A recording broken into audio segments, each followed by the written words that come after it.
crisis. By me, Ayan Raza. Oh, me, Andrew Lee. Andrew Lay, Ethan Strong, David Brown, and Nathan Troy. So what is the climate housing crisis? Well, the climate housing crisis represents a profound convergence of two critical global challenges: climate change and the consequential impact of it on housing and human settlements. At its core, the crisis encapsulates an intricate interplay between environmental shifts and the stability of human habitats, posing an urgent and complex threat to communities worldwide. But let's talk about it in layman's terms. It's basically just when climate change and other environmental related factors make areas unlivable and force people to move out. To put in an analogy, imagine you're working on a giant jigsaw puzzle, and there are two massive pieces: climate change and its impacts on where people live. It's like trying to complete a puzzle where the pieces decide to shapeshift just when you thought you had it all figured out. Sounds pretty tricky, right? Well, picture climate change as that mischievous player in this puzzle game.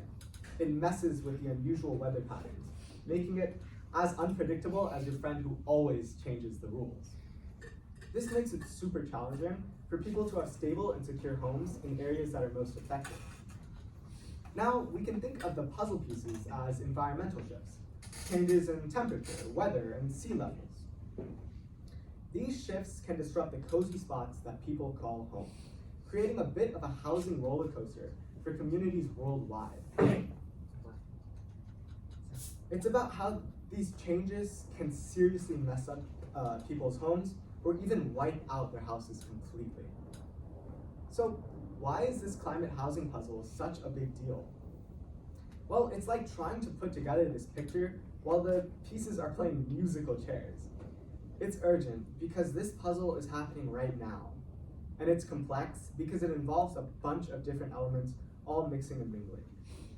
The stability of where people live is getting a bit of a shakeup, and the challenge is figuring out how to solve this puzzle so that communities everywhere can have safe and secure homes. So now we're going to look towards the causes and effects that lead to this climate housing crisis. Obviously, there's global warming, but it's more than that. So let's go into the specifics. Number one, there's burning fossil fuels and emissions and deforestation. All of those add more to the environment and add more greenhouse gases, which inevitably lead to more global warming and lead to our entire Earth heating up. This escalating global temperature serves as a key driver behind the climate housing crisis, because in some regions, as a result of this, they become practically inhabitable. You just can't live in those regions anymore, and people have to flee their homes because of climate change. Also, once again, due to these emissions, that leads to melting glaciers and polar ice caps, both of which rise the sea level. The sea level is also rising because of thermal expansion as the entire planet heats up. And once again, all of these things are leading to more people being pushed out of their homes as sea levels rise, as temperatures rise, and as climate change becomes worse. And finally, there's not just this. There's also these natural disasters that are all going to increase in intensity as our world changes. Things like monsoons, wildfires, cyclones, and droughts have all been happening and are all going to continue to increase. So these are the main causes and effects behind the housing crisis. And obviously there's a lot more to climate change and global warming, but those are just the main ones. Now you might be wondering, is this really an issue that we should worry about right now? It might not seem like it at first, but the short and harsh reality is that this is an issue that we should be completely aware of, seen through multiple statistics in both the United States and across the world. According to the NPR, one of the main reasons the fires took place around 2018 in California were so devastating was because of the severe drought that hit California in the first place. And as a result, about 4,000 housing units were lost in the Paradise fires alone. And in some areas of California, even right now, this will only worsen given the costs. And even on the opposite side of the spectrum, we've also seen towns like Norfolk, Virginia get affected due to long-term flooding. In fact, in this small town, many people were forced to relocate due to this. But we've also seen this town become a symbol of hope.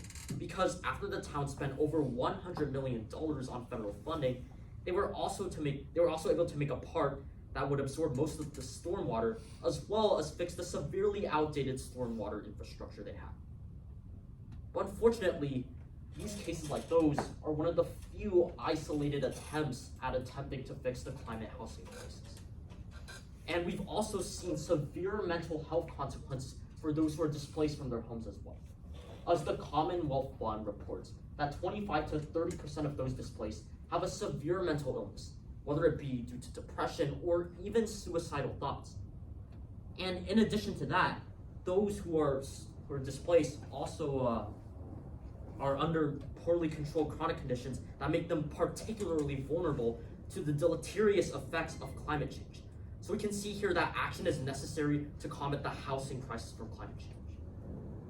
Furthermore, we also see this problem across the world, as Columbia University reports that the state of the planet is currently in danger right now. 40.5 million people are currently displaced, and they are more vulnerable to the sea level rises, where cities are submerged underwater, heat waves, storms, etc.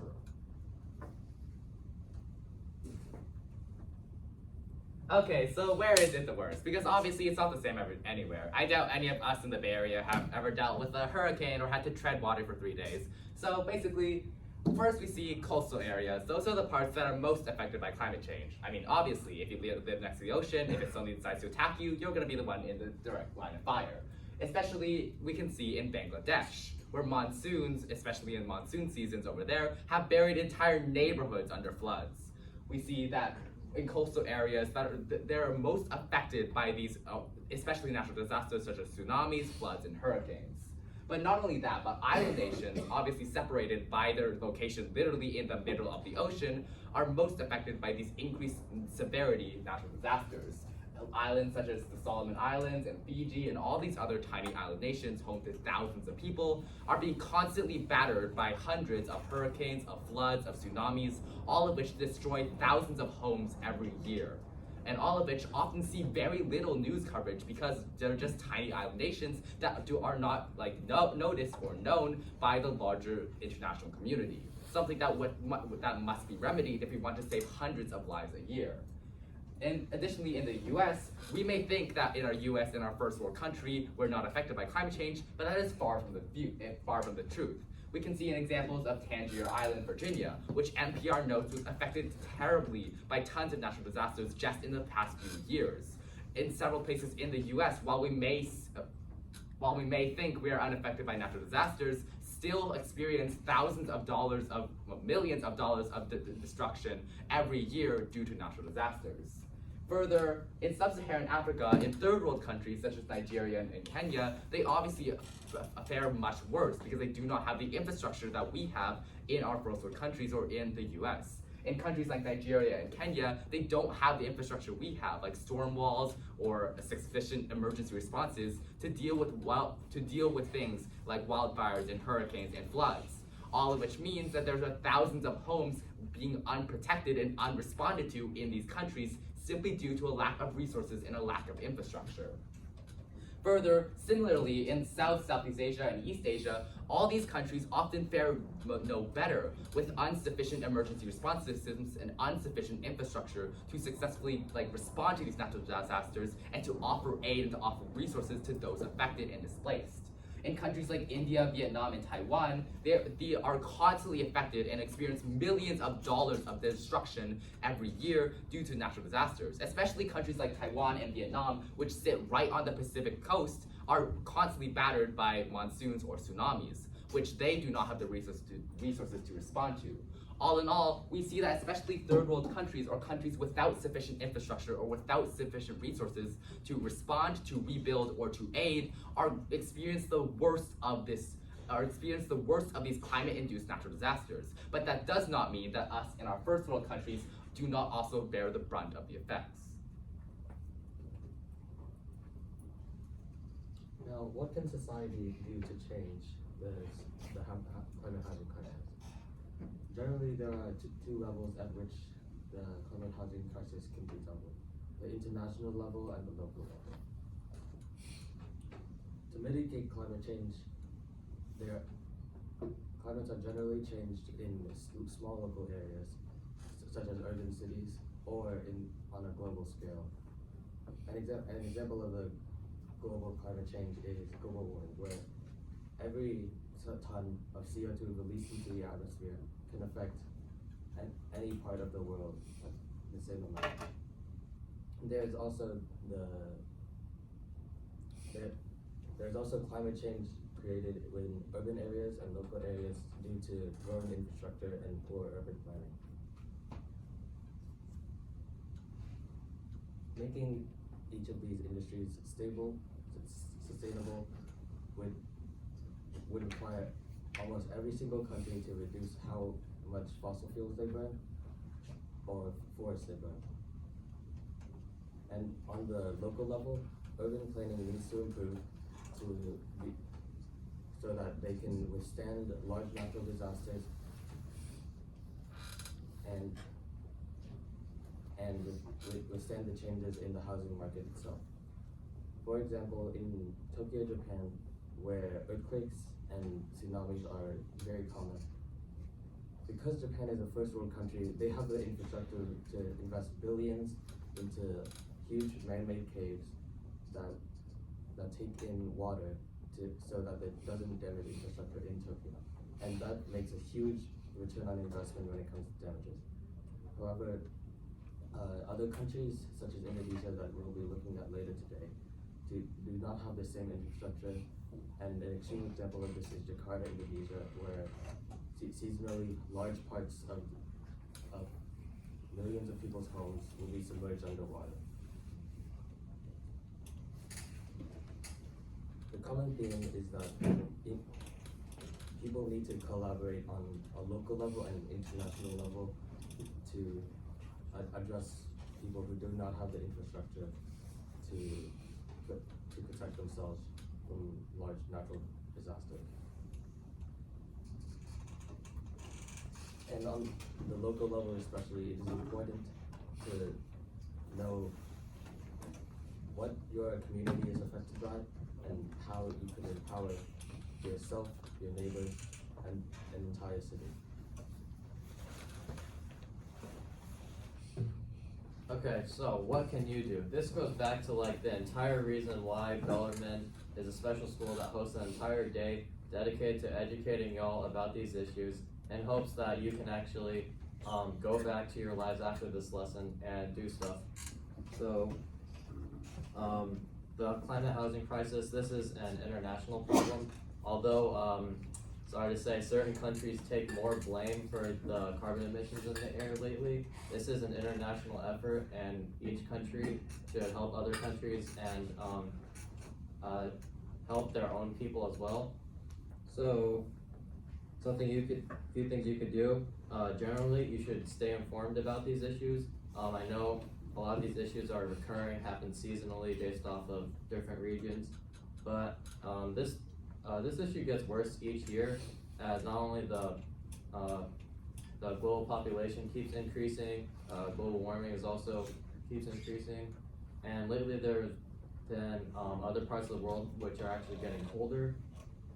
And okay, so besides the UN, there are several other international organizations that you can volunteer at, participate in, and sign petitions for to help basically anywhere in the world.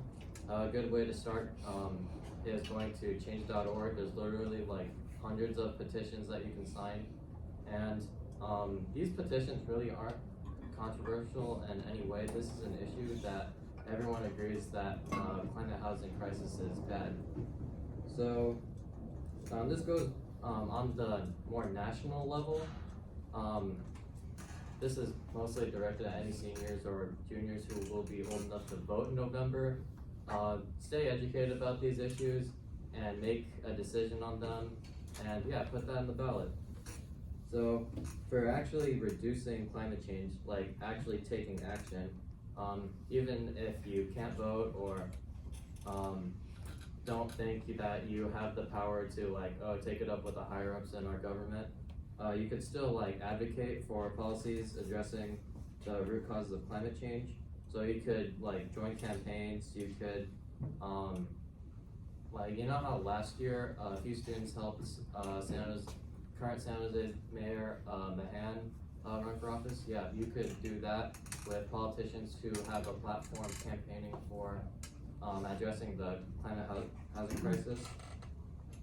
And lastly, you could, this applies more to the local side of things, you could just spread the word to your friends and family. So, personal changes. Even though that making these things better, that's a good thing, you don't want to make this situation worse. So what you could do is reduce your energy consumption, and the energy you do use, try to keep it like clean and renewable, like switching to solar.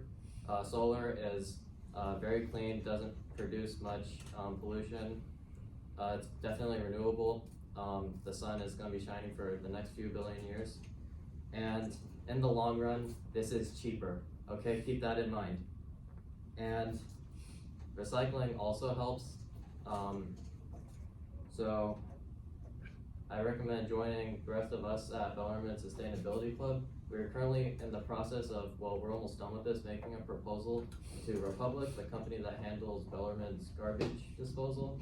Because, come on, you've all like tried to throw something away on campus at some point and like found that it was filled to the brim.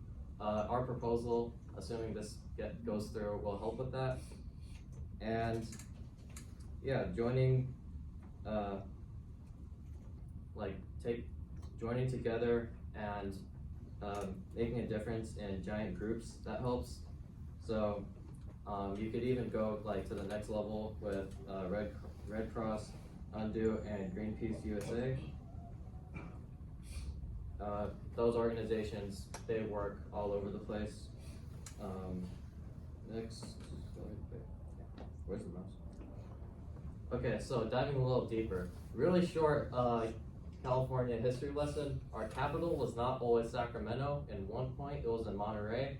However, as you may have seen in the news back in December, Monterey has been having a slight flooding problem, and a state or a national capital, which is always flooding, and that's not a good thing. Politicians do not like having to take a boat to work. And unfortunately, this problem is still present today. However, in the capital city of Indonesia,